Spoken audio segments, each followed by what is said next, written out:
Ассаляму алейкум, сіздермен Үрбіш Әмірқызы. Бүгінгі ауызашардың 3-ші күніне арналған ас мәзірімізде қантсыз шырын, капуста сәбіз салаты және кеспе көже дайындайтын боламыз. Әуелі салатты дайындауымыз керек. Дәл бұл салатты біз кеше дайындаған болатынбыз. 2-3 күнге жетеді деген едім. Бұл енді менің 2-ші күніме жетіп тұрған салат. Барлық толық видеосын салған жоқпын. Кешегі видеоны көрген болсаңыздар, дәл сонда жасалу жолы тұр. Немесе бірінші рет осы видеоны көріп тұрсаңыз, ауызашардың 2-ші күніне арналған видеода осы толық дайындалып тұр.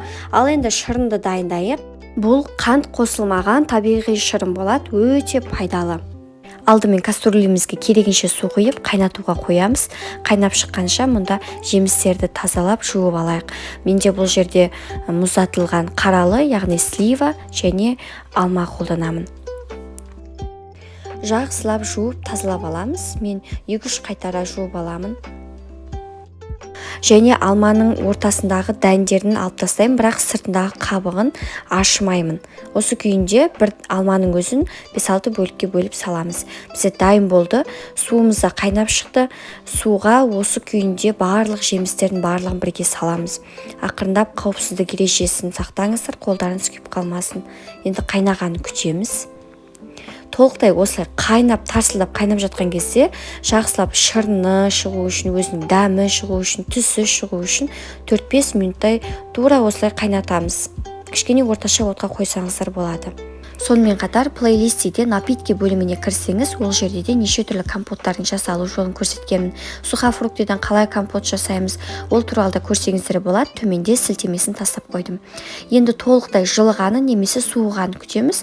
Менің бұл жерде шырыным жылы болып тұр. Енді бұны ыдысымызға осындай бір сүзгіден өткізіп аламын. Артық заттарды, сондай тағы да дәндер өтіп кетуі мүмкін. Міне осындай сулардың барлығын сүзіп алу үшін. Енді оған осындай таза бал қосамын. Таза табиғи бал осындай қою болып келеді. Менің ковшинем 1-2 литрлік, оған 1 қасық бал жетеді. Балды міндетті түрде жылы немесе суық күйінде қосу керек. Ыстық күйінде қосуға болмайды. Себебі балдың бойындағы дәрумендер, пайдалы заттар ыстыққа жойылып кетеді. Жақсылап балдың ерігенін күтеміз. Жақсылап араластырамыз. Енді ұсына бересіз. Жылы күйінде балдарыңызға ұсынсаңыздар болады. Бал қосылғаннан кейін бұл иммунитетін де көтереді баланың, өзіңізге де пайдалы. Келесі кешкі асымызға кеспе көже дайындаймыз. Алдымен бізге керегі кубик етіп туралған ет, менде жылқының еті, мұнда ұсақтап туралған пияз, болгар бұрышы мен сәбіз және картоп керек. Қазанымызға 2 ас қасық майды құйып, жақсылап қыздырып аламыз. Енді етті салмай жатып, әуелі тұзды осылай себелеп алыңыздар. Сонда сіз етті салған кезде май қатты шашырамайтын болады.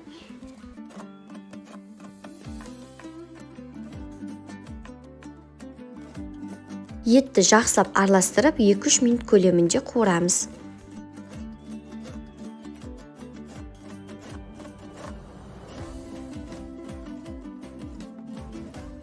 Сәбіз бен болгар бұрышын қосып, бірге араластырамыз. Картоп қосамыз, және менде осындай арнайы тағамға қосатын табиғи қызанақ бар. Томат пастасының орнына дайындалу жолы төменде сілтемеде. Және тұз қосып, жақсылап араластырамыз. Баяу отқа қойып, бетін жауып 5 минуттай қоямыз.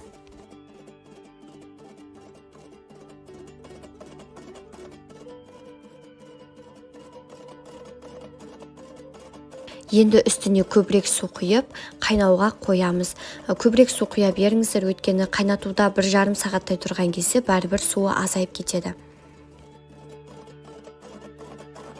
Өте баяу отта 1,5 сағатқа бетін жауып қоямыз. Бетін толықтай жаппаймыз, кішкене буы шығып тұратындай ашық қалдырамыз. Кеспенің қамырын дайындаймыз. Ол үшін міндетті түрде жұмыртқа, су және ашық етіп тұз қосамыз. Сонда сіздің қамырыңыз езілмейді. Алдымен тұз толықтай суда ерігенше жақсылап араластырып аламыз. Одан кейін ғана ұнды салып, қамырымызды илейміз. Кеспенің қамырына ұнды кішкене әдеттегіден көбірек салыңыздар, өйткені қаттылау үйлену керек.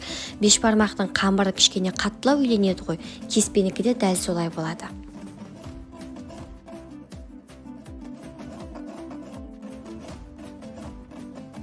Дайын болған қамырымызды 15-20 минутқа бетін жауып, дем алдырамыз. Уақыт өткен соң қамырды екінші қайтара үстінен басып шығамыз. Сонда июі жақсы қанады. Июі қанған қамыр сырты осылай жылтыр болып, жайылуға да ыңғайлы болады. Енді жаюды бастаймыз.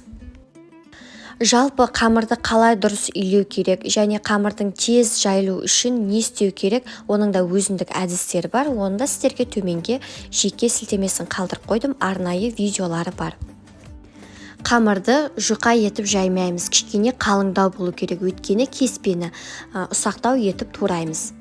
Келесі кеңес, қамырды кесіп жатқан кезде бір-біріне жабысып қалмау үшін әуелі осылай асты-үстіне ұнды сеуіп 15-20 минутқа ашық күйде бетін қалдыру керек. Сонда қамыр кішкене қатады және кесілген кезде бір-біріне мүлдем жабыспайды.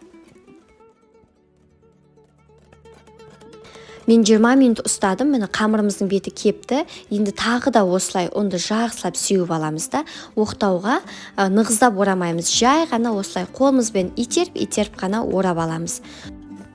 Қолымыздың көмегімен қатты баспай, оқтаудан сілкілеп түсіріп аламыз. Қамырды қандай көлемде етіп кесу, ол өзіңізге байланысты. Мысалы, бізге майда кеспе ұнайды, сондықтан 1-2 мм ғана етіп тураймын. Қараңыздар, туралған қамыр мүлдем бір-бірімен жабыспайды, өйткені қамырдың арасында ұн да жақсы себілген және қамырды кептіріп қойғанымыздың арқасында. Келесі кеңес, сорпаға қамырын салайын деп жатқан кезде бізге елгезек керек.